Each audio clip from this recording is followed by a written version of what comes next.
Think about the last time you told a child what to do. Put that down. Stop running. Sit still. Pay attention. In the average modern household, parents correct, redirect, or instruct their children dozens of times every single day. There are schedules, rules, bedtime, screen limits, homework, after-school programs, and entire philosophies built around raising children the right way. But here is the thing. For the first 290,000 years of human existence, that was none of it. No rules, no schools, no parenting books, no timeouts, no structured learning, no experts, and somehow, we survived. Not just survived, we thrived, we built language, we created art, we developed empathy, cooperation, and moral instincts that modern psychologists still cannot fully explain. So how exactly did ancient humans raise children? The answer will make you rethink everything you think you know about how humans actually learn. Let's start with something concrete. Anthropologist Darcia Narvaez at the University of Notre Dame has spent decades studying exactly this question. Her research compared modern Western parenting with the practices found in hunter-gatherer societies, the closest living analog to how our ancient ancestors lived. What she found was unsettling. Children raised using prehistoric methods, more physical contact, longer breastfeeding, co-sleeping, freedom to play without constant adult supervision, consistently scored higher in empathy, emotional regulation, and moral development than children raised under modern Western norms. 3 separate studies, same result. Meanwhile, anthropologist Sarah Blaffer-Hrdy spent years studying early human parenting structures across primate and hunter-gatherer societies. Her conclusion was blunt. Human mothers in foraging societies could never have managed to raise our characteristically slow-growing, high-demand offspring without assistance. A human child requires an estimated 10 to 13 million calories to grow to independence. That is too much for one person, or even two, to provide alone. Which means the entire premise of how we think about parenting today, 2 parents, 1 household, 1 set of rules, is a very recent invention. Ancient humans had a completely different system, and it worked far better than ours. Here is the first thing ancient humans got radically right about raising children. Nobody did it alone. In a hunter-gatherer group of 25 to 40 people, every adult in the camp was to some degree a parent. Anthropologists call these additional caregivers alloparents, from the Greek allos, meaning other. Fathers, grandmothers, aunts, uncles, older siblings, and even unrelated tribe members all took regular active roles in feeding, carrying, protecting, and teaching the youngest members of the group. Grandmothers were especially critical. The grandmother hypothesis, developed by evolutionary biologist Kristen Hawkes, proposes that human females evolved the unusual trait of living long past menopause specifically so they could help raise their grandchildren.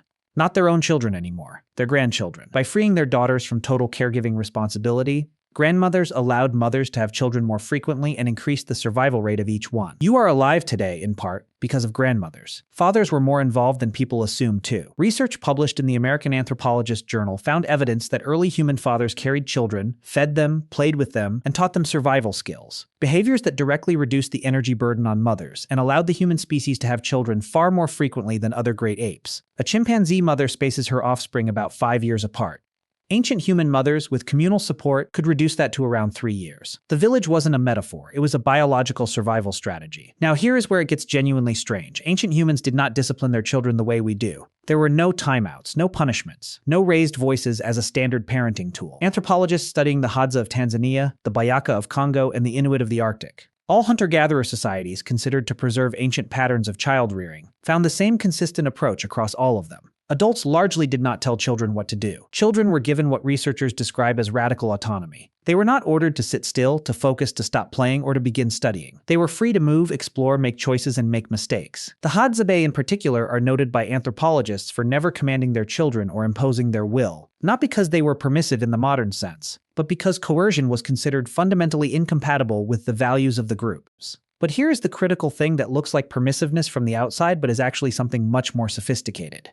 The absence of rules did not mean an absence of learning. Instead of being taught, ancient children observed. They watched adults hunt, gather, cook, build, and negotiate social conflicts. Then they imitated those behaviors in play. Hadza children as young as 5 foraged independently, built miniature tools, and practiced adult survival skills entirely on their own initiative. Not because they were told to, but because children are biologically wired to copy the competent adults around them. Research published in the Proceedings of the National Academy of Sciences confirmed that hunter-gatherer children spend the majority of their learning time in mixed-age peer groups, away from adults. And something remarkable happens in those groups. The older children teach the younger ones, not in a formal way, not at a set time. A 7-year-old shows a 4-year-old how to hold a knife. A 9-year-old corrects a 6-year-old's technique for climbing a tree. Knowledge transfers laterally, naturally, constantly.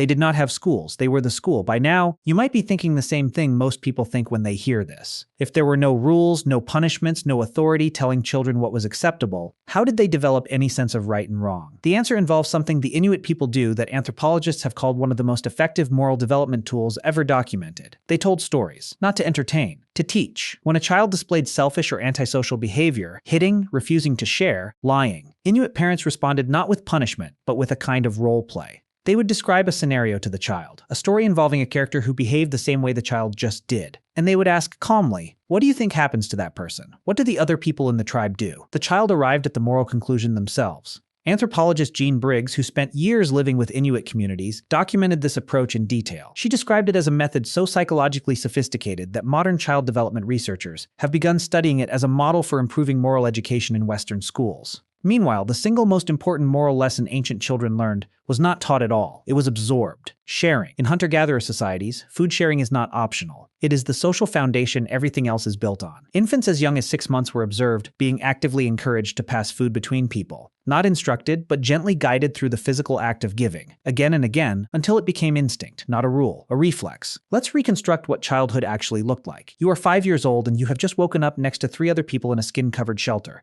It is still early. The fire from last night is ash. Somewhere outside, adults are already moving. Nobody tells you to get up. Nobody gives you a schedule for the day. You walk outside and join the other children, some younger, some older. An older child, maybe 9, has a small bow. He is trying to hit a bark target propped against a tree. You watch. You pick up a stick. You try to imitate the motion. Nobody taught you to do this. It just seems like the obvious thing to do. By mid-morning, your group has drifted further from camp. An older girl, maybe 12, has led you all to a cluster of berry bushes she found yesterday. She shows you which ones are safe without saying much. She picks one, eats it, makes eye contact. You understand. There is no lesson plan. There is no curriculum. But in a single morning, you have learned something about tools, about spatial navigation, about which plants are edible, and how to communicate knowledge without words. In the afternoon, you fall asleep in the shade near 3 adults who are scraping animal hides. When you wake up, one of them is telling a story. You do not understand all of it yet. But you understand the feeling. Danger, cleverness, survival, community. You are 5 years old. You already know more about the world you live in than most modern children learn by the time they start secondary school. Modern parenting, for all its books and research and expertise, has in many ways moved in the opposite direction from the system that actually shaped the human brain. We have isolated parents from the village network that made raising children manageable. We have replaced autonomous exploration with structured activities. We have substituted peer learning with age-segregated classrooms where one adult attempts to control the learning of 30 children simultaneously. And across multiple countries, studies consistently show rising rates of childhood anxiety, reduced empathy in adolescents, and declining social competence in young adults. We are not saying ancient humans had everything figured out. Life expectancy was short. Child mortality was brutal. The world they were preparing children for was nothing like ours. But the core tools they used, community caregiving, autonomy, observational learning, storytelling as moral education, are the same tools developmental psychologists are now recommending as antidotes to the mental health crisis affecting children across the developed world. It turns out the oldest parenting system in human history might also be the most psychologically sound one ever developed. We did not figure out how to raise children after thousands of years of civilization. We knew how to do it at the beginning. If this made you think about parenting differently, or about how much of what we call modern is actually very, very new, drop it in the comments. I genuinely read them. And if you want to keep going down this rabbit hole, the next video is going to cover something even stranger. What did ancient humans do when someone in the group went completely mad? No doctors, no institutions, no diagnosis. Just 30 people in the wilderness with one person who had lost their grip on reality. That one's coming soon. Subscribe so you don't miss it.